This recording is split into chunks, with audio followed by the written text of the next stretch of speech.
মোবাইলের দোকানের শাটার ভেঙে প্রায় 25 থেকে 30 লক্ষ টাকার মোবাইল ফোন নিয়ে চম্পট দিল দুষ্কৃতীরা। ঘটনাটি ঘটেছে সোমবার গভীর রাতে শিলিগুড়ি ইস্টার্ন বাইপাসের বুড়াবুড়ি মন্দির সংলগ্ন এলাকায়।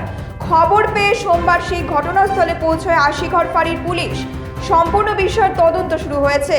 জানা গিয়েছে গতকাল রাতে দোকান বন্ধ করে বাড়ি যায় দোকানের কর্মচারী এবং মালিক। এরপর সোমবার সকালে স্থানীয় ব্যবসায়ী মারফত দোকান মালিক জানতে পারেন তার দোকানের শাটার ভাঙা রয়েছে। এরপর তড়িঘড়ি দোকানে পৌঁছে চুরির ঘটনা টের পান। খবর দেওয়া হয় আশিঘর ফাঁড়ির পুলিশকে। পুলিশ ঘটনাস্থলে পৌঁছে তদন্ত শুরু করেছে। আতঙ্ক তো হইতে হবে, আমাদেরও তো চিন্তা, আমাদেরও দোকান আছে, ঠিক আছে না? এখন বাড়ির পিছনে থাকতে থাকতে আমরা টের পাই না এরকম। হ্যাঁ, আর মেন রোডের উপরে লাইট থাকে, তাও যদি এরকম যদি হয়ে যায় তাহলে তো খুব মুশকিল মানুষের। পুলিশ তো রাতে তো থাকে, ঠিক আছে না? এখন কীভাবে কী বলবো, ভয় তো হয়। এই আমি তো মাঝে মধ্যে মনে করো 3 দিন 4 দিন আমার দোকান বন্ধ থাকে, দোকান বন্ধ রেখে আমি চলে যাই বাইরে টাইরে, ঠিক আছে না? চিন্তা হয়, ঠিক আছে না?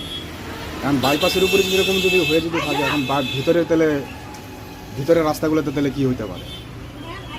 এই কোলাহলে কিছু আরজি রাখা যাক। তাহলে স্বপ্ন নিয়ে কথা বলা যাক।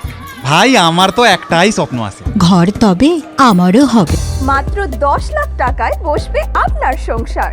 এসপিএম উপহার। এসপিএম উপহার, পৃথিবীর ওপর নিজের জগৎ। শিলিগুড়ি থেকে দেবিকা দত্তের রিপোর্ট, নিউজ মেট্রো।